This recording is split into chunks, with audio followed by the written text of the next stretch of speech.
OMR publication, সেই OMR পাবলিকেশনের বিষয়ে গত দুদিন আগে বা কবে যেন একটা কেস ওঠে ডিভিশন বেঞ্চে।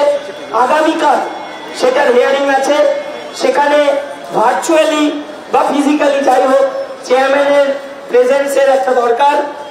তো সেইটার উপরে আমরা অবশ্যই নজর রাখবো, কারণ এটা তো ভার্ডিক্টটাই ছিল হাইকোর্টের, তাই হাইকোর্টের ডিভিশন বেঞ্চ কি বলে সেটার উপরে আমাদের নজর থাকবে। আমরা এই যে দাবিগুলো জানিয়েছিলাম এগুলো শুধুমাত্র নিজেরা পেয়ে যে আমি পেয়ে গেলাম বা বিশাল খুশি হাততালি দিলাম হই হই করলাম, আমার কোনো লাভ নেই কিন্তু। কারণ আলটিমেটলি ওই 0.1% খুশি সেদিন হবে যেদিন মনের মধ্যে একটুকু আশা জন্মাবে যে এই প্যানেলটা যোগ্যদের জন্য থাকবে কি থাকবে না, আমার চাকরি বহাল থাকবে কি থাকবে না।